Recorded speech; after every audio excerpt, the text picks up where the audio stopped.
All right. Thank you very much for joining us, everyone. Welcome and appreciate your coming today. My name is Julie Mabey, as some of you who've been here already might know. I am currently the interim associate dean of arts and humanities at Lehman College. I was before that happened last month. So before that, I was chair of the philosophy department for a number of years. And I've been in the philosophy department of quite some time. And I'm also the coordinator of the disability studies minor at Lehman. I'm here to introduce today. There are, I forgot my program, apologize. Our third presentation, which is Human versus AI Historians Uncovering Historical Accuracy. And our presenter is Jordi Getman-Eraso, who's a professor of history at Bronx Community College. Welcome. Thank you very much. Thank you. Thank you so much. And thank you for being here. It's good to be here. I think it's very apropos that this whole conference is tied to AI, although I'm sure by now everybody's just tired of hearing about AI. So hopefully what I'm going to talk about today will be of interest.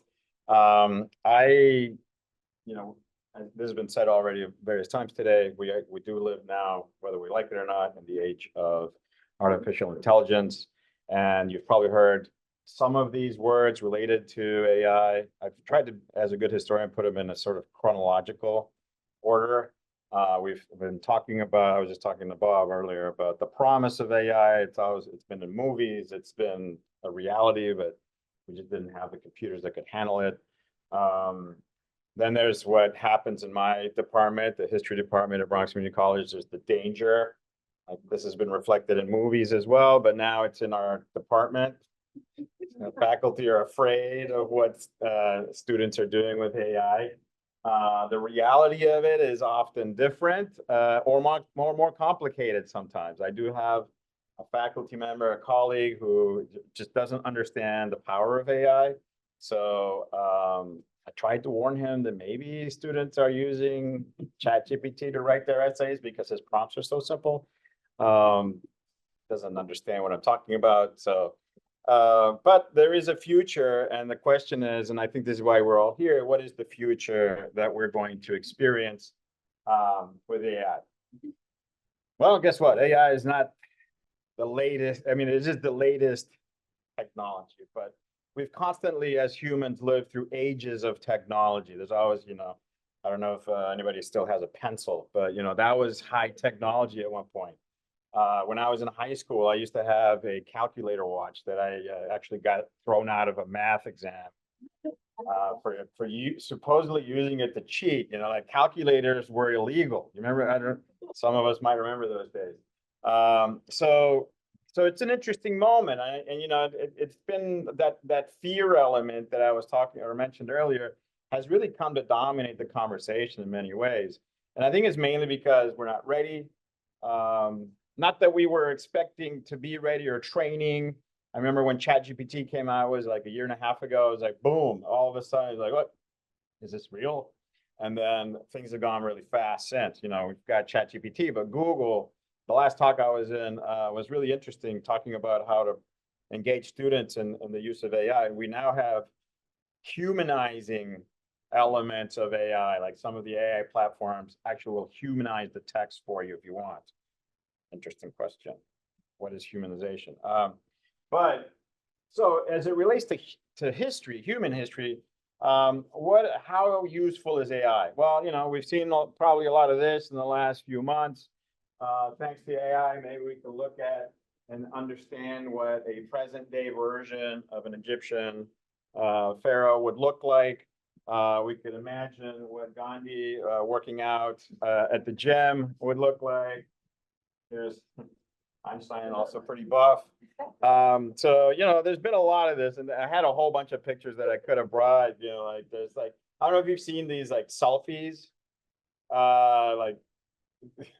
at the parting of the seas, all the people going across the parted sea are taking a selfie of themselves. And so there's some interesting stuff out there. There's also this. You know, a few months ago, I don't know if you know that you've heard the story about the Pope all of a sudden appearing online wearing Balenciaga. And everybody was like, wow, is this actually happening? This is crazy. There were also images of Donald Trump being arrested violently on the streets of New York.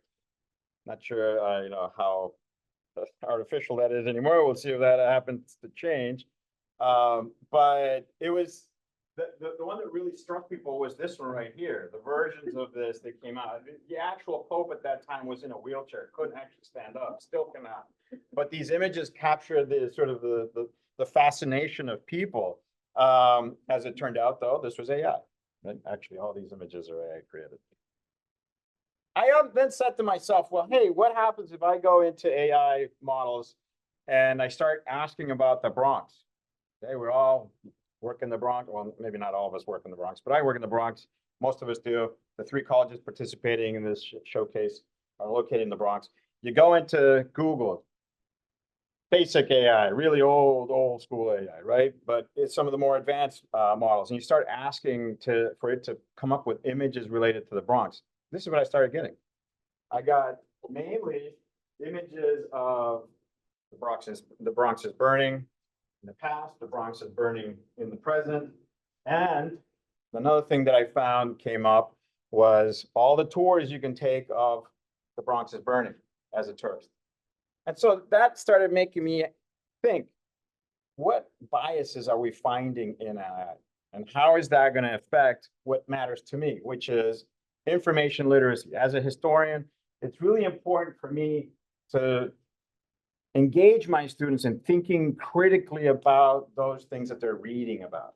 And these, now traditionally what we would do is just look at a primary source, a secondary source. These are things that were written a long time ago and try to evaluate where they were coming from, what the intended meaning of those writings would be. But now with AI, you have the added dimension that the AI is creating a lot of source work. Secondary sources is what we would technically call them, but how valuable are they? And so this became an evolution of a thought for me. I went from those first conversations I was having with my colleagues. How can you identify AI generated content in your students' work? Okay, I still have a lot. I'd say more than half of my department is still like there, stuck right here. Looking at, and I don't know if you've gone online and looked at the AI checkers, right? They're like detectors, and there's like an endless number of them now. And I, just for fun, have used them. I'll take something that I know has been written by AI and something that isn't, and something in between, written by students that I had detected myself, and then put it through those machines. They themselves disagree on what is and what isn't AI generated, and the level of AI generated. So that says a lot, I think, about those detectors and the type of AI that they're using. But let's not get into that. The next step was to say, well, how is AI generated content different from the human generated content? And that's really what started sparking my that space. I started seeing a space where I could fit in and say, oh, this might be something that I can engage my students in class. And then so I got to this next step, which is, can we design a history assignment that actually asks students, instead of escaping AI or avoiding it or not talking about it, I know that students are using AI to try to answer some of my eyesight questions. I try to prompt the right way. We talked about this in that last presentation. I thought it was really interesting take that they had. But instead of just trying to like skirt around the topic, how about engaging it head on and saying, so if a human writes a piece, an opinion piece on a historical event, and then the AI writes it too, what are we going to get out of it? And how useful is each one of those? In other words, the conversation tends to be centered recently on AI. What is it changing? How is it messing things up? Well, my question is also, how have humans been messing things up? How have human opinions been part of the interpretation, in the case of my class, is history? And, you know, there's at least one historian that I recognize in this room. And I recognize somebody else married to a historian. So those of you that know history, you know that it's not about the stereotypical, events and dates and famous people and their names and what they're famous for. That's the boring part of history, I would argue. The cool part of history, the one that it really matters, is the interpretation of how historical figures, people, not figures like Napoleon, but everyday people who were writing, maybe they weren't known, but they were writing about an event in their life, and they're offering their opinion. And as we that study history know, you don't just write sort of serendipitously. You actually write for a purpose. There's a purpose. There's a context that you're describing. And that word, that context of the historical moment, is really what we try to dig deep and try to understand. So when you look back at the past, it's like, imagine there was a Yankees game 3 years ago. Yankees lose to the Mets, the last moment. I don't know. It's an impossibility, I know, but Yankees lose to the Mets. You got what, 50 something thousand people in that stadium, and each one of those people are going to have a different interpretation of what happened. And so that's what history is really about. So I thought, well, this is interesting. Can AI be one more interpretation? Can we mix it with human interpretation and gain something from it? Can we differentiate it from human interpretation? So how am I going to build this assignment? Well, the reason I actually kind of got into this, so I'm not going to really go too further, and I'm definitely not going to read the PowerPoint to you. That's bad pedagogy. But biases. This is one of the things that, to me, when I study history, what comes to the front part of my sort of thinking cap always is what bias is being demonstrated by the writer. There is no fact, as I tell my students, there is only opinion. I mean, yes, there are events, and that's a fact. And okay, we can talk about Napoleon losing the Battle of Waterloo in 1915. Okay, those are facts. But in understanding why that battle was lost, or why the other side won, or what came before it, what led to that, what opinions and interpretations of that event happened afterwards, that is what really sort of sets up a better understanding of our history, of our society. And so these are all biases that are involved in influencing those opinions. So also the impact. Can we really, I kind of mentioned this too, I just realized, can we really look at AI as something that is equitable or equivalent to a human source? I know that right out of the gate, you're going to say no, maybe, I don't know. So how did I set it up? Well, I believe in scaffolding. Scaffolding is really important, I think, especially for those of us who teach at community colleges, but I would actually argue anywhere.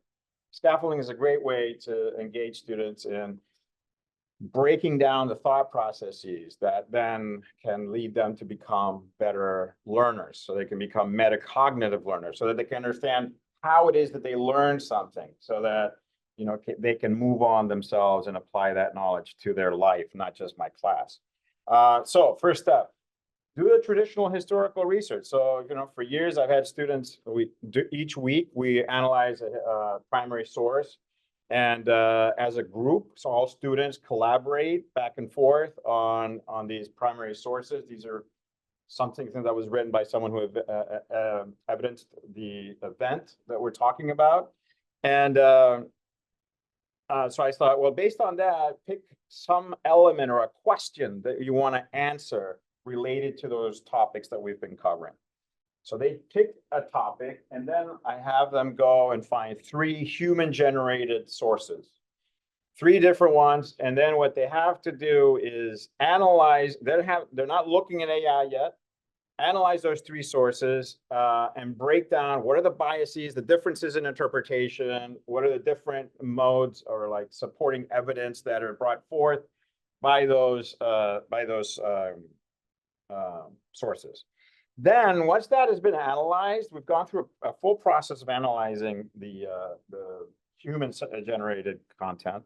We then go on and use ChatGPT in this case, and using either the exact same prompt or a very similar prompt, go into ChatGPT, and ask it the same, that basic same question. That prompted the search for the human. Now, I'm sorry. Oops. Yeah, okay. So that content is provided by ChatGPT. I have them cut and paste it right into their paper. And then they go through a process of evaluating the AI produced content. What am I asking them to look for? Accuracy. Having already looked at human sources, having already covered that topic in class, not that I'm the greatest source in the world, but I have given them a lot of background evidence and information that they can use. How accurate is that ChatGPT generated answer? Biases. Do we see biases within the AI generated content? This is really interesting, this part. Interpretations. How does the AI compare to the human interpretations? Those opinions that the 3 human generated sources provided. Next, once you've evaluated that, broken it all down. By the way, I don't know if you're noticing here, but there's like scaffolding within scaffolding, right? Once you've done those first 3 steps, go into engaging in ethical implications. Ethics is at the forefront of the conversation about AI, whether you're wanting to be punitive about it and just castigate everybody that uses it and just tell them never, or finding ways that are acceptable for AI to be useful. So what are the ethical implications? Can they tease out some ethical questions that have bubbled up to the surface in their research? And then basically they have to do a conclusion and reflection, comparing the human to the AI generated content. What do they think is more useful? Why? What would they do moving forward? How could they change this assignment? I do ask, not perfect at all. I'm learning from my students as well. How can you change this assignment? How can humanity change or adapt the way that it uses AI to be actually useful in historical interpretation? So as an example, this is one that I did for my students just to sort of guide them and model for them. I went, Winston Churchill gave what is known as the Iron Curtain speech in 1946. So this is a really simple, this is not the actual prompt that I put in into the Google machine and then the ChatGPT machine. But basically it was actually the interpretation or motivations behind Winston's motivations in delivering the Iron Curtain speech in 1946. This is where he declares, it's like it's the sort of the official starting shot for the Cold War that follows. Anyway, so there's 3 not very complicated or authoritative sources, but they're readily available on Google. I think that's really important because students need to be able to reach sources that are not buried deep in the library. Those are really important too. But I showed them that you can actually get some good sources. We went through, if I clicked on these, you would see that there's an attempt in each one of them to evaluate why this speech was delivered. This is not, like I said, nothing is serendipitous. It's Winston Churchill meaningfully delivered that speech because of the context that he was trying to warn the rest of the world about. That was his approach. Now, we went and then as a class we put it into ChatGPT and I warned them it's going to be drab. The analysis was not that detailed. Now, let me get back to this in a moment. I know a couple of people are here already thinking prompts. Yes, you're right. But the interesting thing is that this is a quote out of ChatGPT. It becomes very sort of not standard issue. It's like a simplified evaluation of really of the events surrounding the Iron Curtain speech, and then also some vague implications. So I say, well, what do you think about that? Well, they were like, well, I don't know. What grade would you give it? That was their first question. And I said, well, I don't know. What grade do you think I should give it? Right? I think that's important to turn it around like that. And they said, maybe a C plus. I was like, wow, you guys are kind of hard. But it's interesting. I said, yeah, I'd probably give it a B minus. So we're pretty close. Anyway, so that also I think was really useful because then students had to think, oh, it's not just like cut, paste, little interpretation, and got my A, right? They start to see what we're talking about when we say biases, when we talk about ethical implications, when we talk about all these elements that I mentioned earlier, the accuracy. All right. So what actually ended up happening? And then I'm going to show you some student comments, but because I had them reflect on the use of the ChatGPT. All right. First reaction from student. Wait, we're actually using AI in class and you're talking about it and you say it's okay? I'd say about 70% of my students came out of the gate with that. Then as we talked a little more about it, it turns out at least, I think it was about 35, almost 40% of the students use AI in their work. Not on campus, but at work, their other life, their non-academic life. However, can we really segregate the two, separate them like that?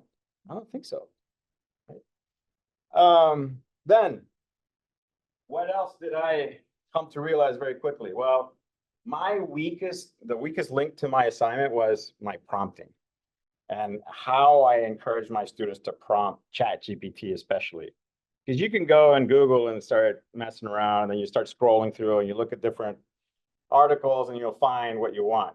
But for ChatGPT, you can't. You can prompt it and then you can say, do it again, but better. I tried that actually once and it's minimally different actually. I don't know. I guess it doesn't understand me. So one of the things that really came out of this is that I have to do a much better job of prompting, which led me to the realization I need to understand AI better and how it operates, right? This last presentation, I can't remember, it's a really long title, but it was on, empowering our academic community. Look that one up if you weren't there. I thought it was really interesting. There was a nice big discussion about prompting and how important prompting is for the profitable use of AI. Then that led me to the next, so students were confused by how to actually engage ChatGPT. That's what it really boiled down to, because I had a confusion with the assignment prompts. That's led me, by the way, I started offering this assignment last fall. I'm now teaching the spring semester. So we're in 2.0 version of prompting. It's going much better. Students were not as confused by my misdirection. And so it's becoming a much more engaging conversation as we go through the different stages. Now, this to me, in a sense, is what I realized was my ultimate goal: information literacy. We live in a world now where, I could talk about historical accuracy, but what really I'm really interested in is outside of the boundary of history, students, people, everyone is engaging a lot of information, social media especially, but it's all over the place. And we're getting bombarded with what we know to be sometimes true and a lot of times false information. We've seen that most, I think, visually in the political realm, but it's everywhere. It really affects all of the information that we engage in as human beings. And so at that level, what I really wanted is for my students to be able to look at a reading, a piece of writing, and not just say, oh, this says this is what this says. This is probably what this is, or it probably is true. I want them to look at it critically and think, is this true? Is it not true? What ways can I engage this text beyond just looking at accuracy? Can I understand those biases? Are there certain words that are being used that show bias? And you're like, whoa, right? Think about it. All words have meaning.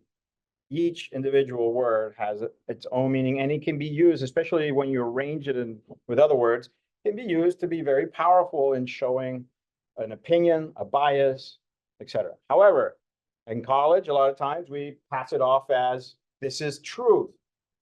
You learn the truth, you regurgitate it at the exam, and on you go with your grade. No, I think it's important to not have an obsession with content, much more a concern with evaluation, understanding, critical thinking, information literacy. Fifth realization at the end of the semester, last semester, this semester is going to even better. Students felt really empowered. Like, you know what? I don't look at ChatGPT as an answer or even the beginning of an answer. I look at it as a conversation. And so that was really, to me, it's a very happy moment when students were reflecting on this and saying, wow, this is actually, it's not just they're like, I'm cheating either, you know, like I'm actually engaging it with a useful tool that might or might not be accurate.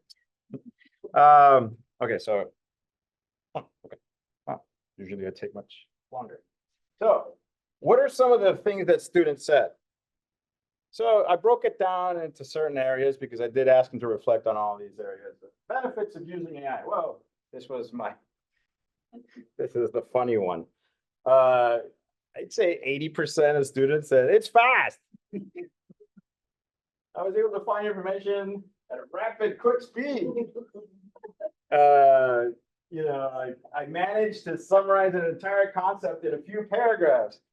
And you know, let me stop for a second. Let me read the next one. This is pretty fun. It's really fast. You do not have to go through multiple sources to find one thing. And you know, Bob and I were talking a little bit about this earlier. I don't know if you remember what we were talking about. One of the things that I have the biggest fear of is laziness.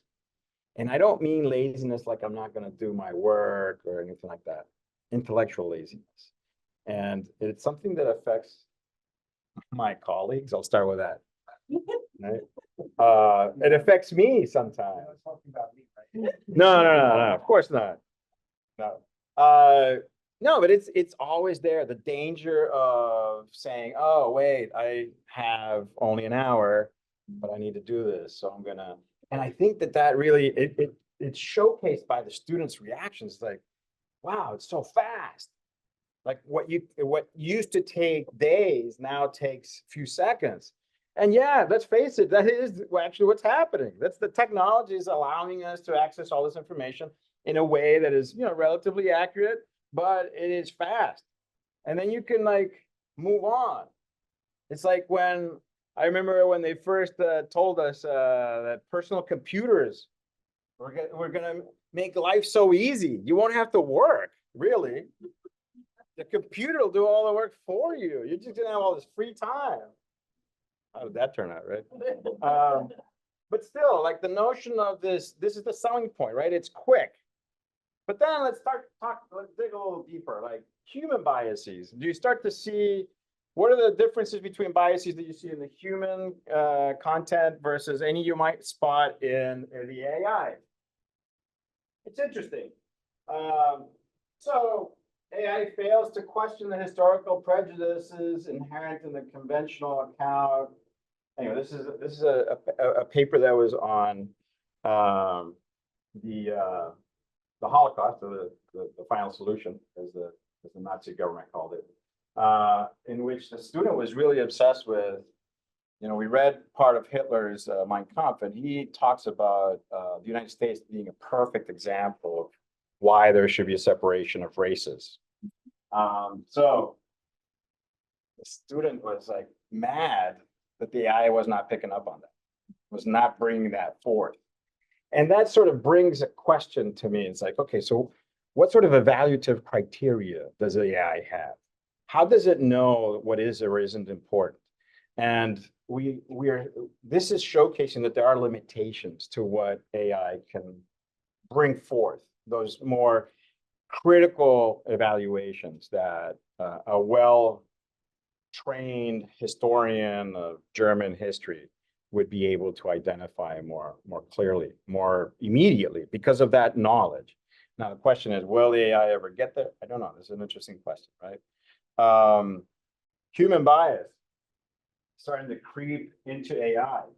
I love, well, I don't love what it says, but the student really picked out, I didn't find many biases between my traditional research and ChatGPT, aside from the mention of male aggression being referred to as a form of leadership. So this is something that had actually crept into the ChatGPT. So that's interesting. We've been seeing articles coming out recently about how AI detectors are being biased towards identifying minority students as using AI erroneously, by the way. Is human bias good? Well, for each perspective came a different agenda. This is talking about the human sources and outcome, different agenda and outcome.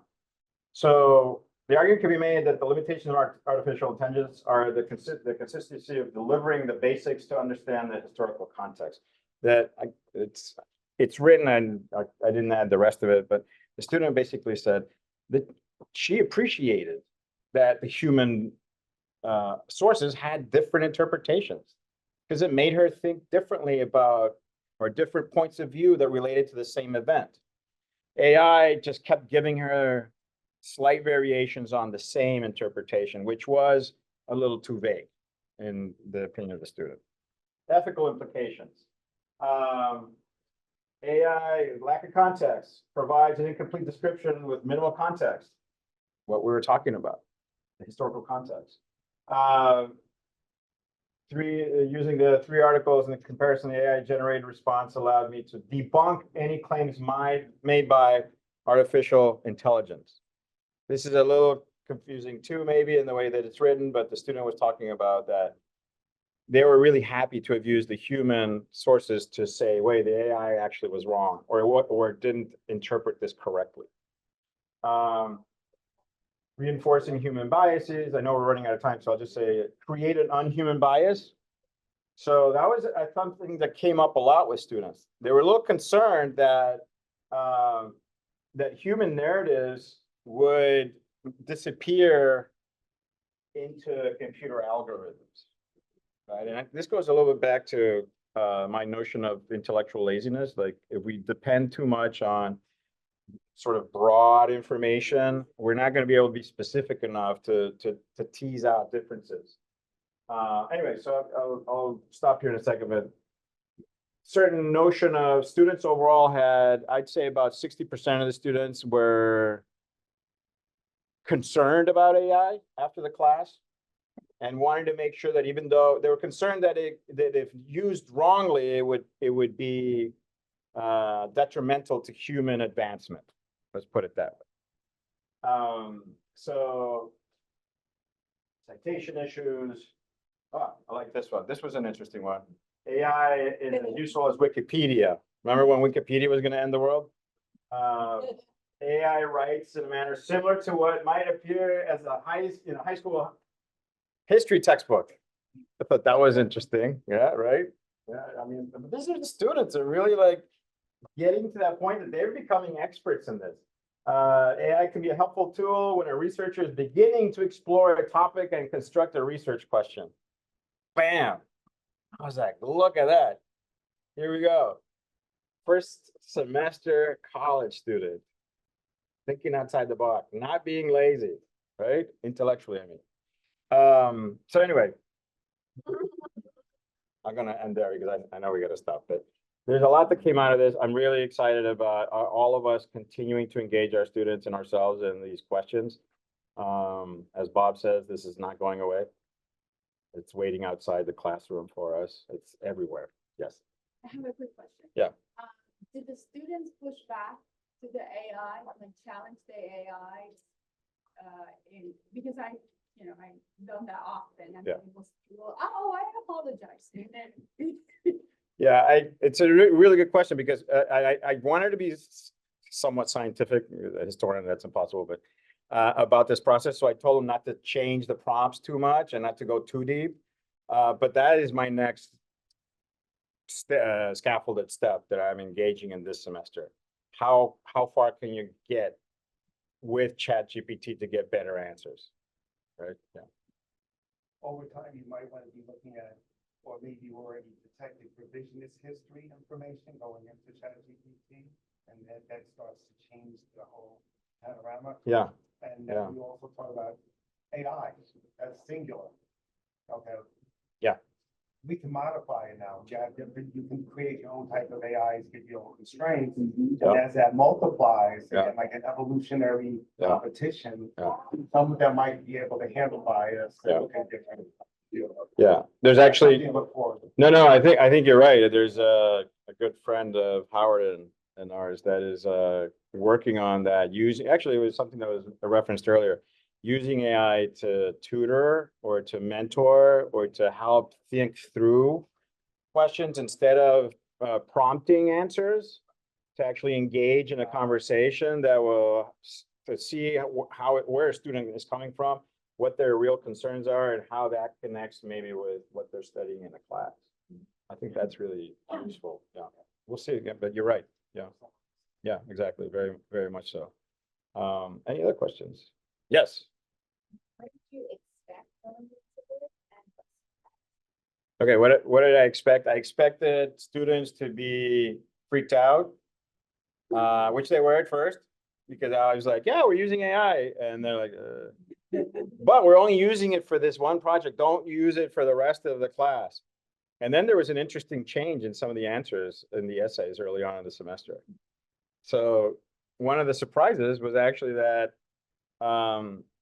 the attempted use of AI in the rest of the class, because there are weekly reflective essays that the students have to write on that historical topic that we're covering, attempted use of AI went way down because it was on the table. They knew that I knew what was going on. This semester, it's interesting. This is the second iteration.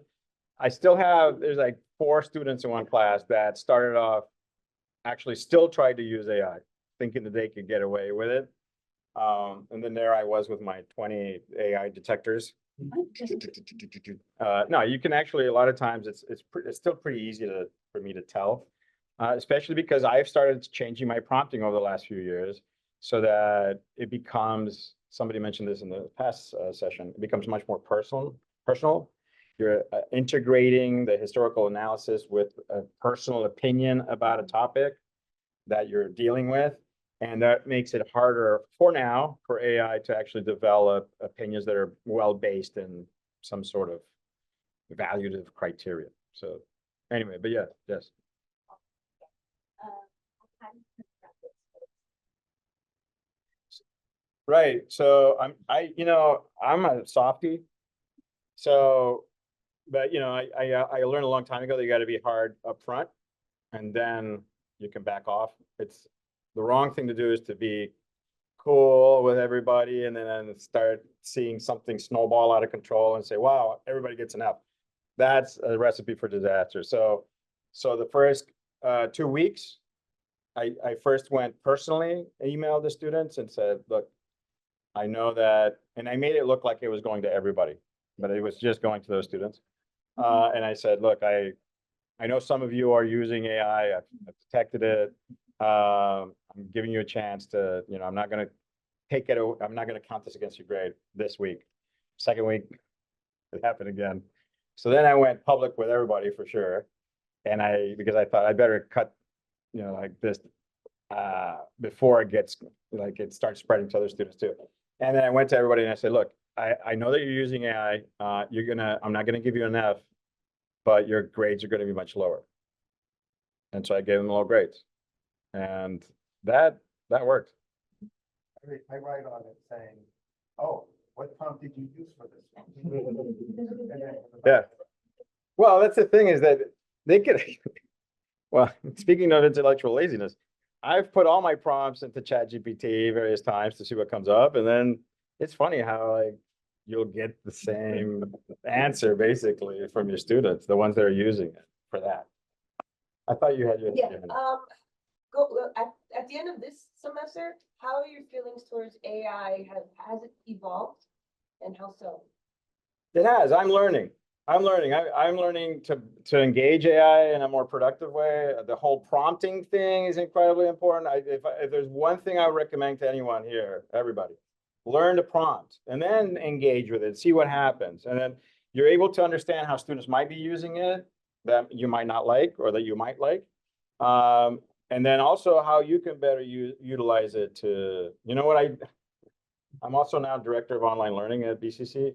And so with that guy, and I don't know how to program code for websites. So as a side effect of doing this assignment, I said, hey, maybe I can get ChatGPT to code the websites that we need. Marketing has not had time to produce and we're like a month behind. Maybe I can do it. Sure enough, like with some errors, but I got the websites up, and next day marketing calls me like, what are you doing? and how did you do that? I was like, ChatGPT. Like, oh. Yeah, some things had to be changed. Anyway, so yeah, my attitude, I think more broadly, is that I think we can't hide from this. We can't hide under a rock and expect things to like pass by. This is not, I mean, it is kind of passing by, you know, as a historian. Eventually we'll get to another phase of AI or technology. So it'll be interesting to see what we get to there. But until then, engage it. And then come up with your own opinion. Anyway, thank you so much. Oh, I don't know if you can see it. My email's there in case you want me to write me. I'm happy to share the actual assignment, all that. Thank you so much. Thank you.